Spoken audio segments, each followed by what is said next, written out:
the Lantern Hollow. When I first arrived in Lantern Hollow, it was nearly dusk, that kind of late October light that feels too thin to be real. The sky was a pale bruise, clouds smeared like ash over the sun, and the smell of burning leaves hung thick in the air. The GPS had stopped working 10 miles back. The roads here weren't even marked, just narrow veins of cracked asphalt twisting through an ocean of orange trees. I was there for an assignment. Freelance work for a travel magazine that specialized in small-town Americana. The Halloween traditions of rural Appalachia, they'd called it. It sounded simple enough when I took it. Photograph a few pumpkin patches, interview locals about their seasonal rituals, maybe grab a quote or two from a historian. But as I rolled into town, I could tell something was off. Lantern Hollow looked untouched by time. Rows of leaning houses, gas lamps flickering on the main street, a wooden sign at the town line that read, "Welcome to Lantern Hollow. Keep the fire burning."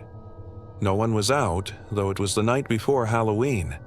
No kids, no cars, just a single old man sitting on the steps of the general store, whittling something that looked like a face out of wood.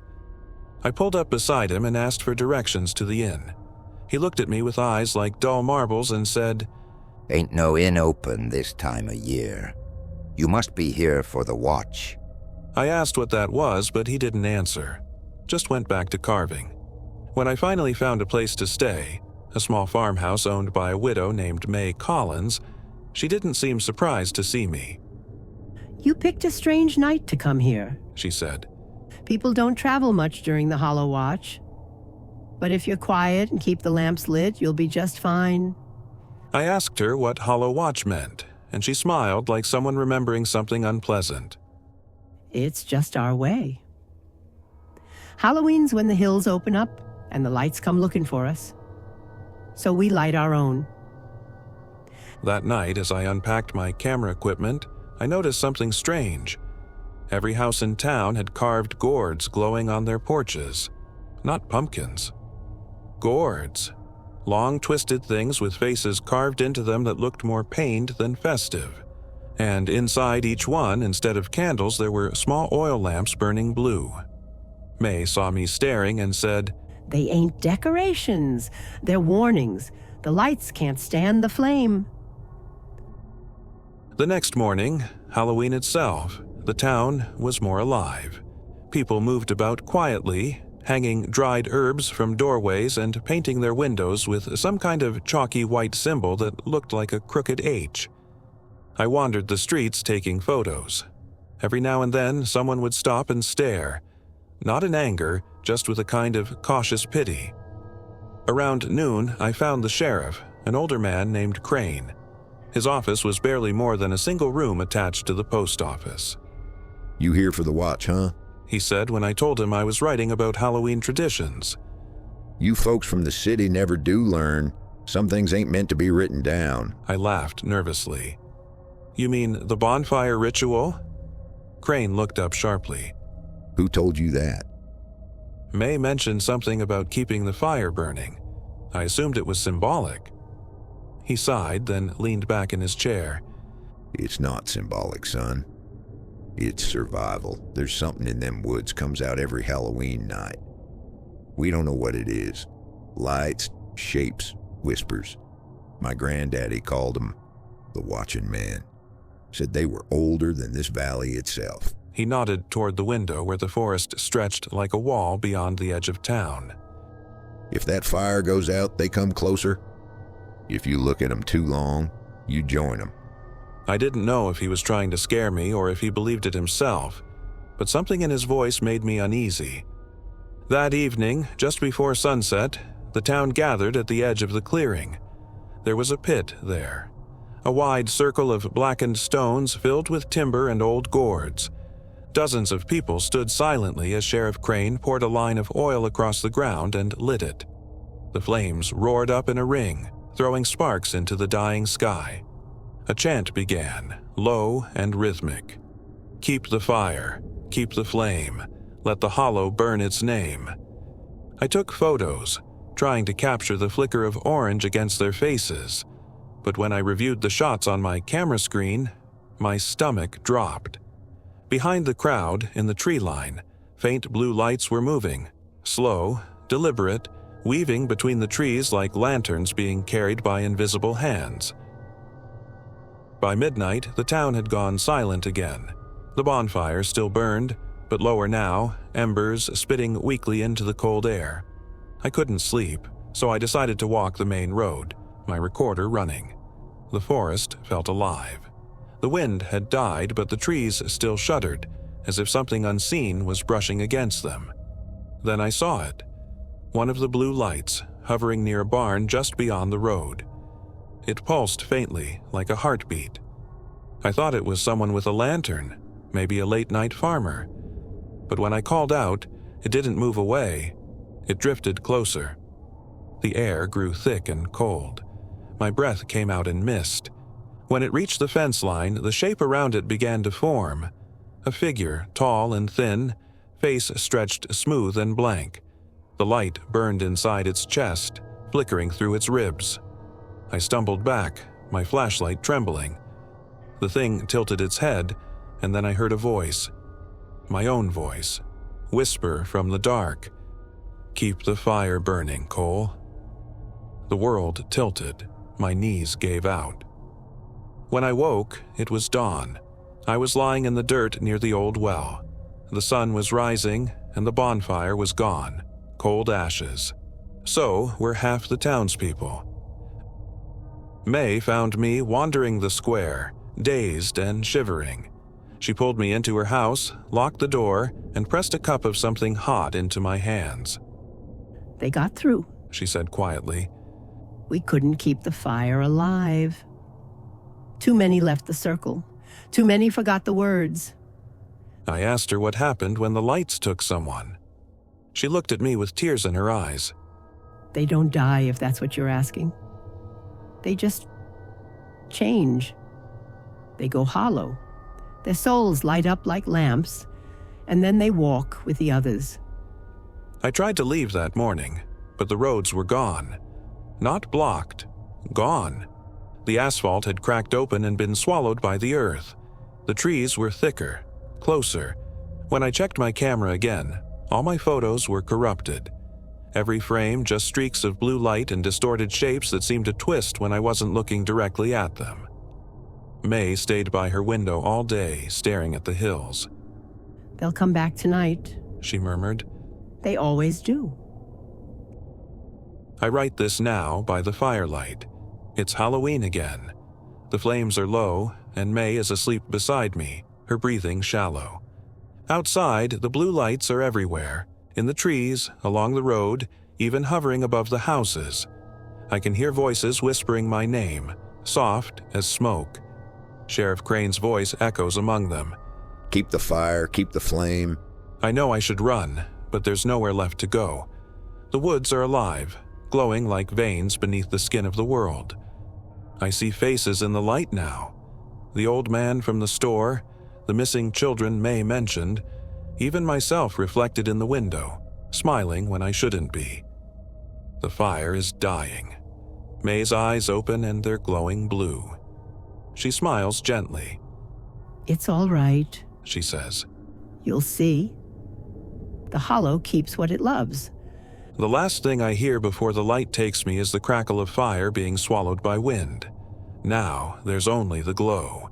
And when the next traveler comes down this road, I'll be there too, standing in the woods, lantern burning in my chest, waiting to welcome them home.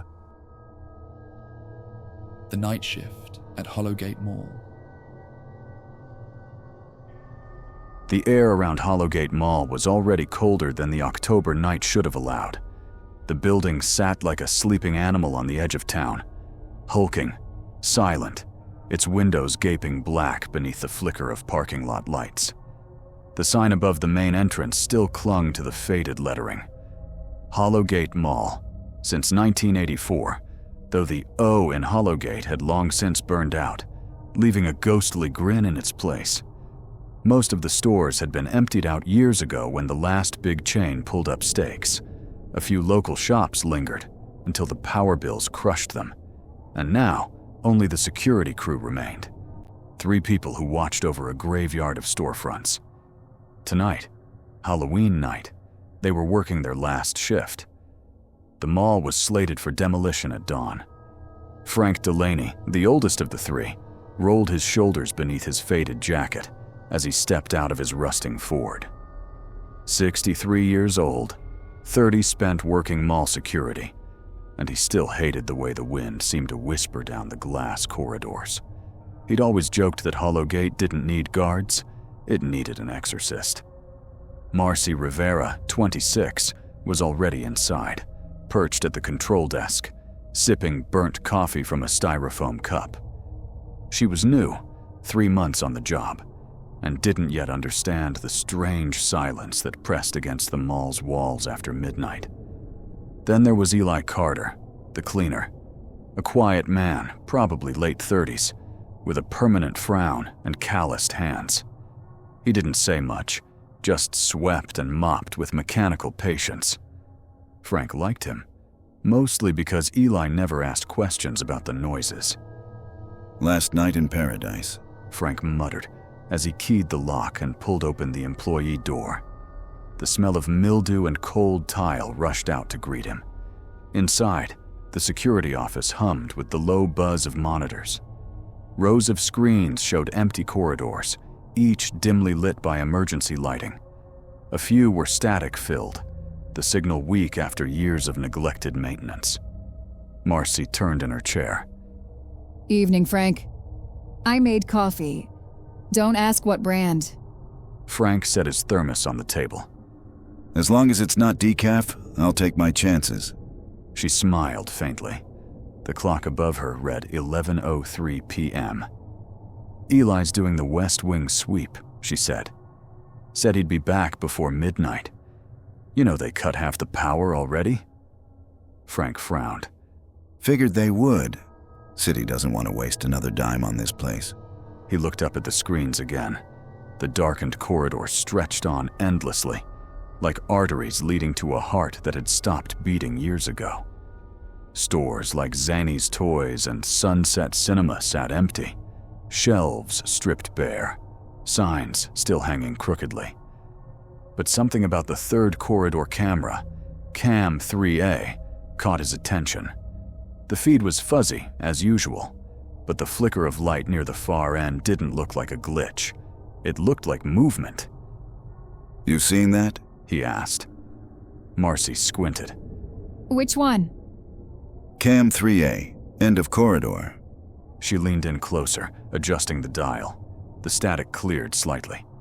For a moment, Frank thought he saw the shape of someone standing there. Small, still, like a child or frozen in mid-step. Then the figure blinked out as the screen jumped. "Just interference," Marcy said quickly. "These cameras are older than I am." Frank didn't reply. They started their rounds at 11:30 sharp. Frank took the east wing, his usual route, while Marcy stayed near the office, logging inventory.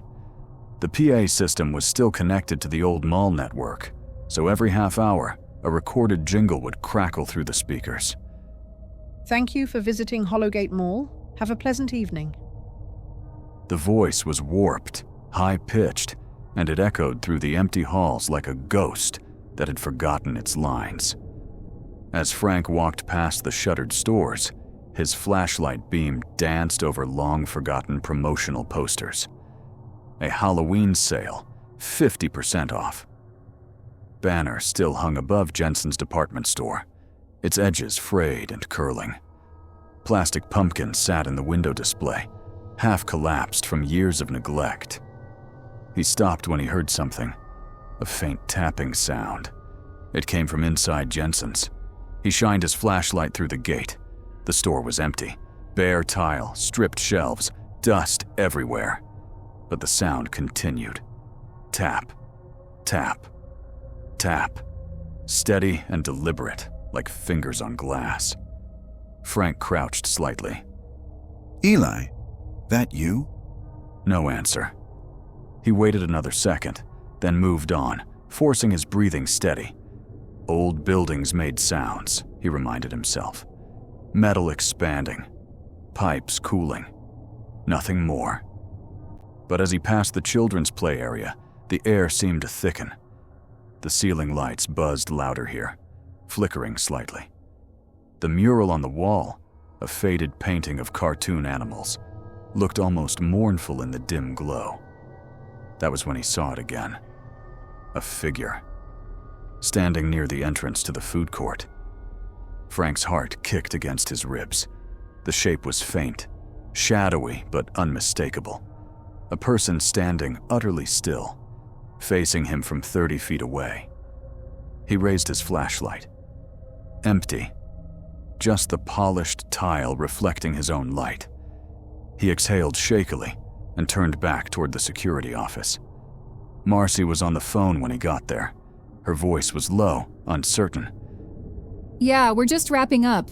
Probably a power fluctuation or something. No, it's fine, just weird noises. She hung up and met Frank's eyes.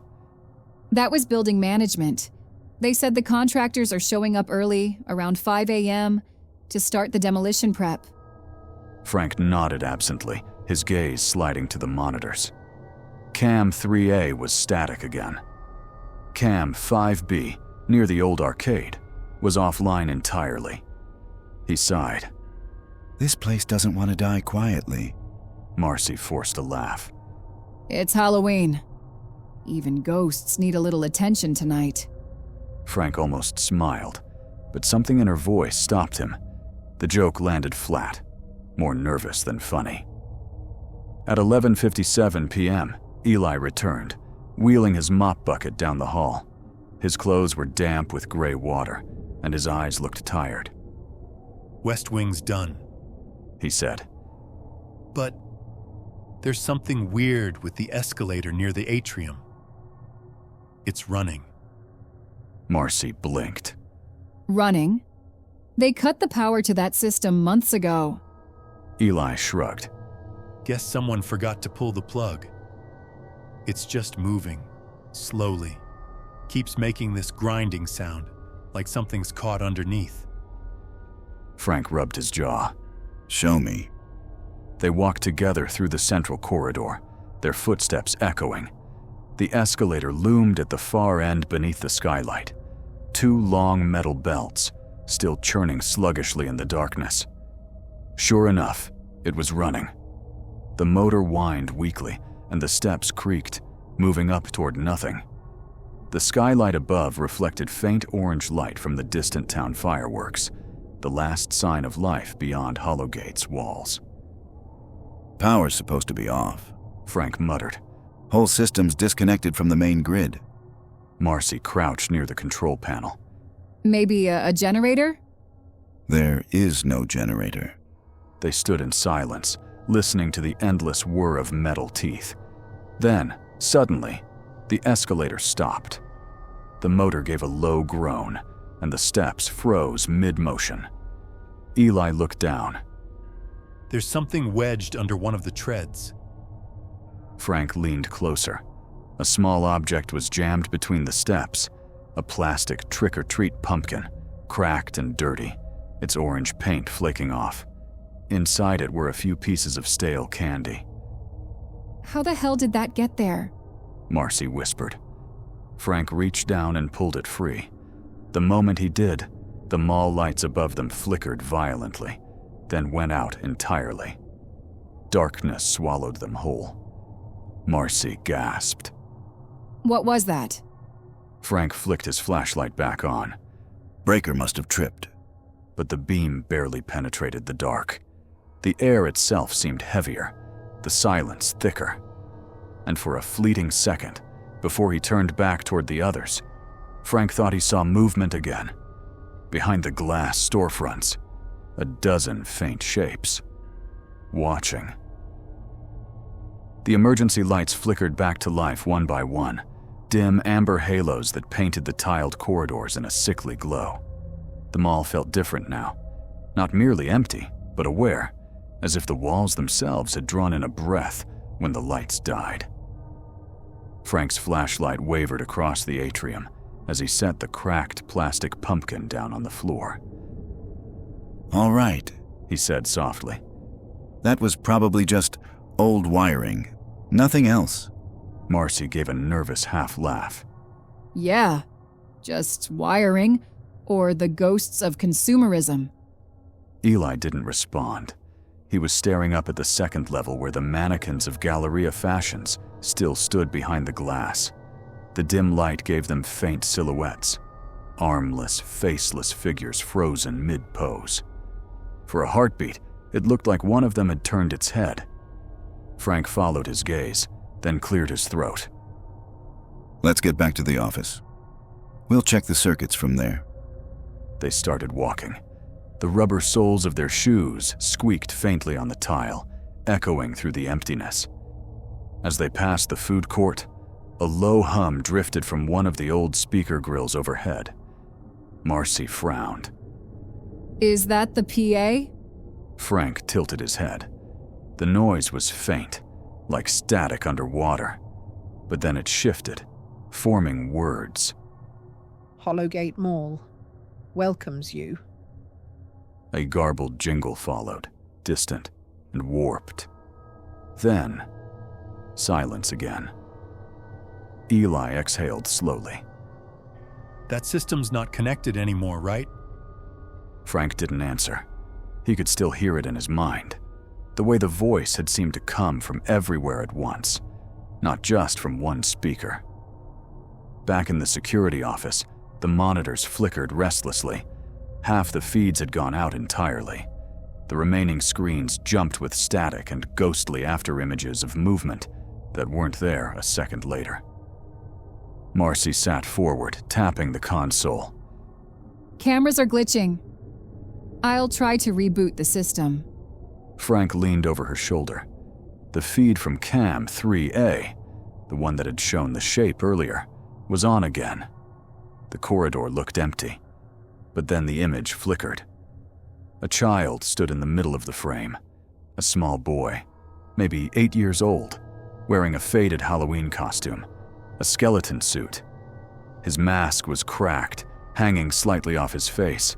He stood perfectly still, staring straight into the camera. Then the feed cut to static. Marcy froze, her finger hovering above the button. Did you? I saw it, Frank said hoarsely.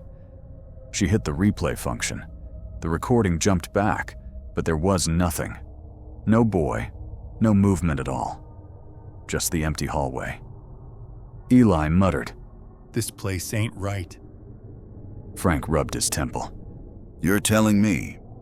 They decided to split up again, though Frank regretted it the moment they did. Marcy would check the fuse room near the loading dock. Eli would continue cleaning near the food court. Frank stayed by the monitors, watching. Minutes stretched thin. The old clock on the wall ticked unevenly, sometimes skipping seconds, sometimes lingering on one. Frank tried to radio Marcy. Static tried Eli. More static. The lines had been clear earlier. Now, every frequency sounded like someone breathing right against the mic. He turned back to the screens. Cam 2B, showing the children's play area, had gone dark. Then, faintly, the feed returned, washed out, like an old home video. A rocking horse sat in the center of the frame. It was moving slowly back and forth. Frank felt his stomach tighten. The horse was still there in real life, just beyond the main atrium. He'd passed it earlier. It hadn't moved then. He reached for his flashlight. The mall's air felt stale, heavy. As Frank walked down the corridor, his steps echoed too loud, as if the sound were bouncing from something closer than the walls. The skylight above glowed faintly orange from distant fireworks. Tiny bursts of color reflected across the cracked tiles. He stopped near the children's play area. The rocking horse creaked, back and forth, back and forth. Marcy, he called out softly. No response. He stepped closer. The horse slowed, then stopped altogether. The silence that followed felt alive. Then, his radio crackled.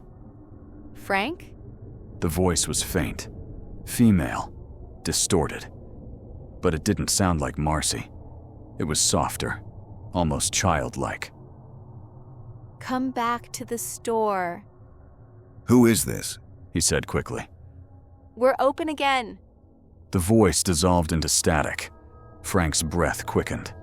He turned sharply toward the corridor leading to Jensen's department store. The gates were still down, but something glimmered faintly beyond the glass.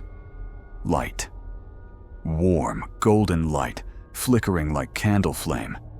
Against his better judgment, he approached. The glow came from deep within the store. The shelves, empty earlier, now seemed filled with rows of indistinct items. Shapes moved faintly behind the counter. A soft bell jingled above the entrance, the kind that rings when a customer walks in. Except Frank was still outside. He took a step back. The light flickered once, then went out. When he returned to the security office, Marcy wasn't there. The monitor still buzzed, but one screen showed the cleaning cart near the food court, alone. Frank grabbed the radio again. Eli? You there? A pause. Then, faintly. Yeah, Where's Marcy? she's over by the loading dock, I think. But Frank, something's wrong with the music. What music? Eli didn't answer. Then, through the static, Frank heard it too. Faint and distant at first. A melody drifting through the air vents. Slow, warped, and tinny, like an old mall jingle on broken tape. Hollowgate welcomes you. Hollowgate welcomes you. The tune looped, the last words stuttering over and over. You. Frank slammed his flashlight against the desk. Marcy! Report in. Silence. Then, footsteps. Behind him. He turned sharply, but the doorway was empty. The hall outside, though, something was moving there. The sound was soft, almost polite, like the shuffle of dress shoes on tile. He aimed his flashlight. A figure stood at the far end of the hall. For a moment, Frank thought it was Eli. The height seemed right, but the posture was wrong, too rigid. And the clothes. The thing was wearing a mall employee uniform, one of the old Hollowgate security jackets, the kind that hadn't been issued in over 20 years. Hey! Frank shouted. Who's there? The figure didn't move. He took a step forward. The beam of his flashlight hit the man's face, only it wasn't a face at all. Just smooth plastic, like a mannequin's. A hollow grin painted where the mouth should have been. Then the lights above flickered out again, and the hallway was swallowed by dark. Frank stumbled back into the office, slamming the door and locking it. His pulse thundered in his ears. Something was outside. He could hear it, slow, deliberate footsteps passing the window, then stopping. A faint scraping sound, as if fingers, or something like them, were brushing along the glass. The PA crackled once more, the same voice, soft and cheerful. Attention shoppers. Hollowgate Mall will be closing in 10 minutes. Please proceed to the nearest exit. Frank's breath hitched. The clock on the wall still read 12:07 a.m. The message repeated, slightly distorted this time. We'll be closing in 10 minutes. Proceed to the nearest exit. And beneath the words, barely audible, a new sound emerged. Something like the distant laughter of children. Frank stared at the dark corridor beyond the office door, his reflection trembling in the glass. For the first time in his 30 years of guarding this place, he felt something ancient stir in its empty halls. Something that didn't want to be demolished, that didn't want to be forgotten. He picked up his flashlight, hand shaking. All right, he muttered. Let's see what the hell you are. He stepped out into the corridor again, and the door shut itself quietly behind him. The air had turned thick, humid somehow, though the mall's temperature never changed. Frank's flashlight wavered along the corridor, the beam slicing through the dark like a knife through fog. His footsteps echoed back at him, a split second too late, as if someone were following a beat behind. He reached the food court, a wide, cavernous space filled with overturned chairs and shuttered counters. The signs of long-dead restaurants still clung to the walls. Pretzel Planet, Hot Bites, Orient Express. The old neon script above the pizza stand flickered sporadically, casting crimson shadows across the tiled floor. The music was louder here, that warped jingle, looping endlessly through unseen speakers, each iteration more distorted. Hollowgate welcomes you. Hollowgate welcomes you. Frank swept his flashlight across the room. The mop bucket was tipped over near the center court. No Eli, just a slow trickle of gray water seeping toward the drains. "Eli," Frank called. "You there?" Something shifted in the shadows near the carousel, the small, coin-operated one that had once spun endlessly for children. It creaked, long, unused gears squealing faintly. Frank's throat went dry. He stepped closer, heart hammering. The carousel had started moving on its own. Slowly, jerkily. One of the horses was missing its head. Another had a crack down its side that bled rust like dried veins. And there, sitting atop one of the remaining horses, was a small figure. It wore the tattered skeleton costume from the security feed. The boy's mask was still cracked, his head tilted at a sharp, unnatural angle. "Hey," Frank said quietly. "Kid." The carousel turned again, bringing the boy's face into full view. The mask's empty eye holes gleamed. Then, just as Frank took a step forward, the carousel stopped. The boy was gone. Frank spun, light cutting across the tiled floor. Nothing. Just echoes. His pulse thudded against his temples. He turned to retreat toward the hall when something cold brushed his wrist. He swung his flashlight around, but there was no one there. Only a faint, greasy handprint smeared on the beam itself, small and childlike. That was when he heard the whisper. "Play with us." Frank stumbled backward, the beam jerking across the room. The sound seemed to come from everywhere, behind the food counters, under the tables, in the walls. "You forgot us." Then the power surged. Every light in the food court snapped on at once, blinding white. For a fraction of a second, Frank saw dozens of shapes seated at the empty tables. Men, women, children. Still, gray, as if carved from ash. All of them turned toward him. Then darkness swallowed everything again. Marcy's scream broke through the silence from somewhere near the loading dock. Frank bolted toward it, his breath tearing through his throat. The corridor seemed longer now, warped somehow, stretching further with each step. When he reached the dock, the heavy steel doors were open. But the night outside was wrong. It wasn't a parking lot anymore. It was the same mall interior, mirrored perfectly, like an endless reflection. Marcy stood in the doorway, trembling. Her flashlight flickered wildly as she backed away from the threshold. Frank, this isn't real. The exit's gone. It's all... She stopped mid-sentence, eyes widening.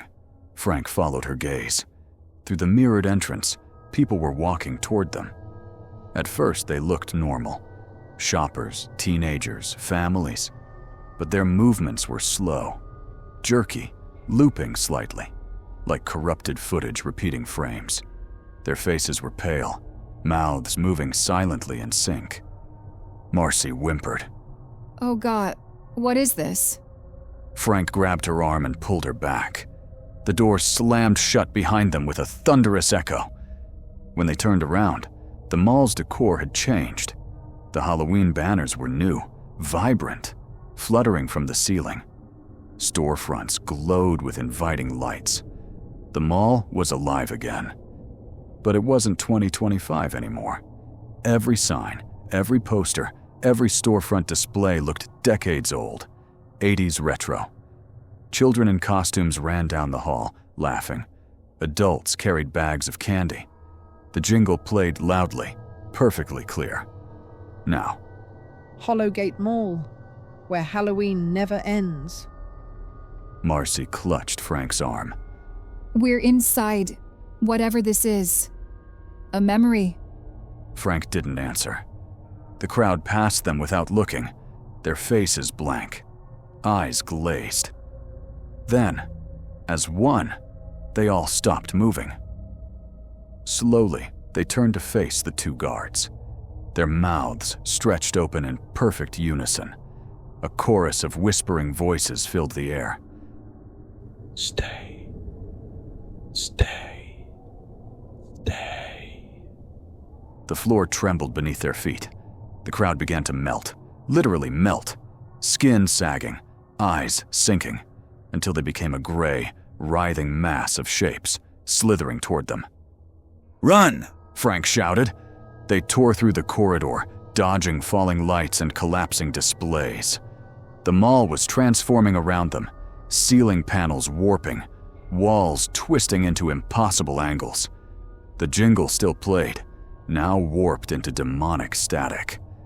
When they reached the central atrium, Eli was there, standing perfectly still near the fountain. His mop and bucket were gone. Eli! Frank gasped.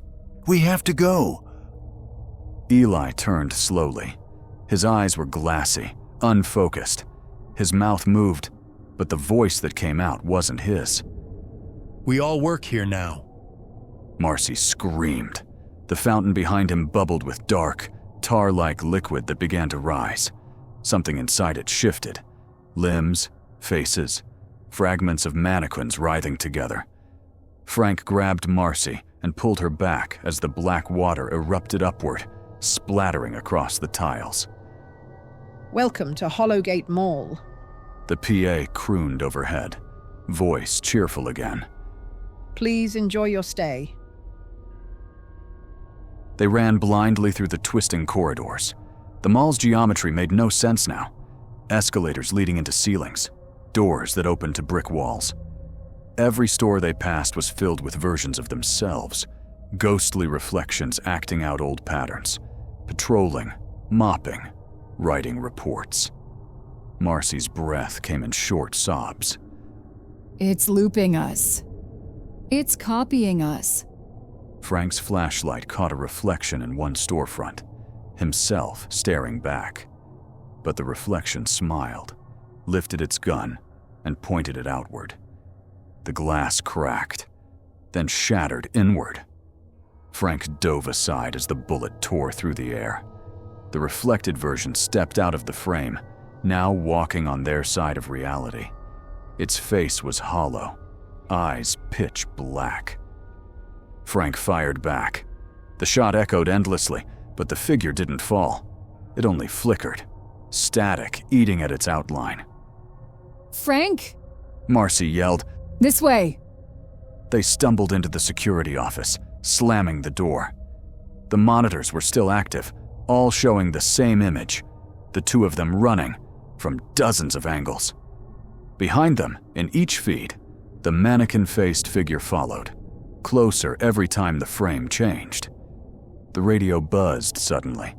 A voice came through, calm and friendly. Attention all employees. Hollowgate Mall is now closing.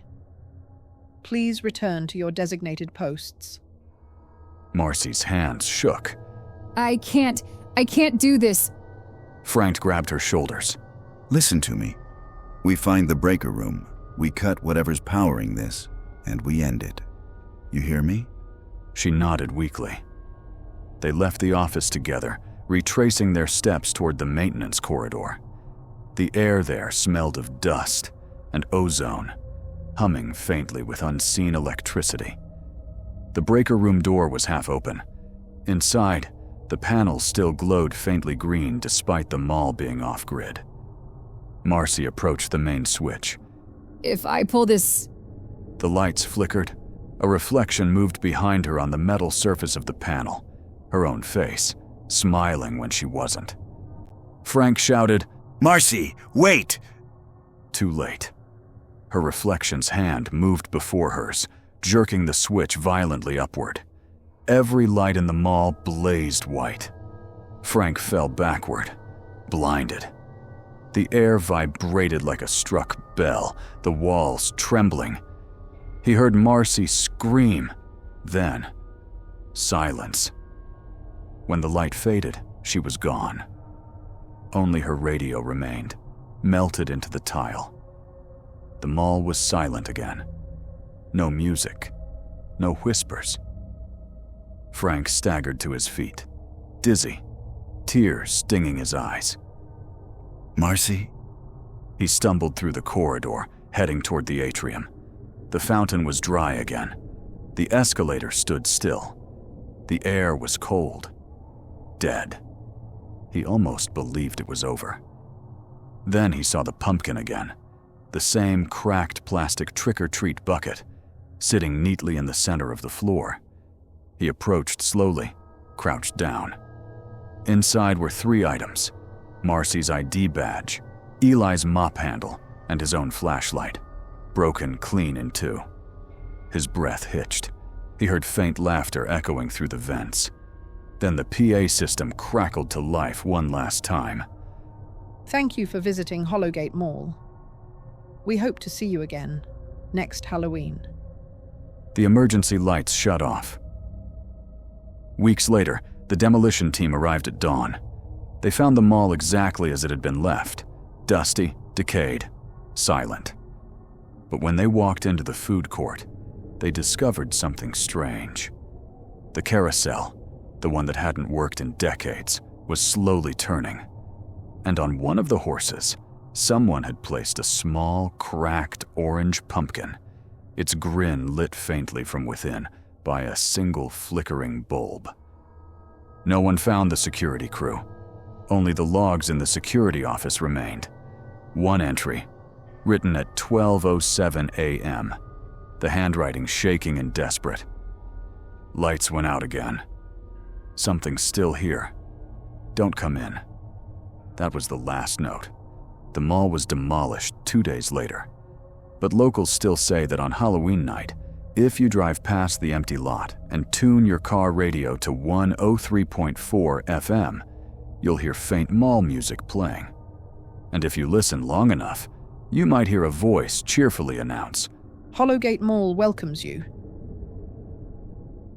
The basement door. I used to think Halloween was harmless, and you know. The smell of carved pumpkins, the laughter of kids in the street, the crunch of leaves under your feet. For me, it was always the one night a year where the world felt alive again. But now, when I see those glowing pumpkins on porches, I just feel sick. Because last Halloween, my daughter and I brought something home that shouldn't have existed. It started like any other Halloween. The sun had barely set, and the sky burned with that deep orange that only exists for a few minutes in late October. I was standing in the driveway of our small house on the edge of town, coffee in hand, watching the neighbors put finishing touches on their decorations. The Jenkins family across the street had gone all out. Fog machines, fake gravestones, motion sensor skeletons that screamed when kids got too close. The air smelled like smoke and caramel apples. For a moment, I almost felt normal again. Then Lily came running up, her little vampire cape dragging in the dirt. Dad! She said, tugging on my sleeve. Can we go to the big house with the pumpkin arch first? Please? Her voice had that spark in it. The same one my wife used to have when she got excited about something simple. Sure, I said, smiling. Just promise me one thing. No running across lawns this year, okay? We don't want another lecture from Mrs. Jenkins. Lily rolled her eyes. I know, Dad. So we went. For a while, it was perfect. The streets were full of laughter, flashlights bouncing in the dark, the sound of candy dropping into plastic buckets. She was happy, really happy, and for the first time since her mom passed, so was I. But then we reached a street I didn't recognize. It wasn't on our usual trick-or-treat route. A narrow cul-de-sac, the kind you could drive by 100 times and never notice. The houses were spaced farther apart, the trees thicker, shadows pooling between them like ink. "Let's just hit one or two and head back," I said. We walked past a few dark houses before we saw it, a small, old-looking home at the end of the lane. It didn't fit the neighborhood at all. The porch light glowed a weak yellow, and on the steps sat a single carved pumpkin. Its grin was wide and jagged, the kind of carving that looked more like a wound than a smile. Can we go to that one? Lily asked. "I don't think anyone's home," I said. "But the pumpkin's lit," she pointed out. She was right. Inside that crude face, a candle flickered, struggling against the breeze. I sighed. "Okay, but quick." She ran ahead, cape flapping behind her. I stayed on the sidewalk, not wanting to step onto the overgrown grass. The porch boards creaked under her sneakers. "Dad!" she called. "There's a bowl!" I squinted.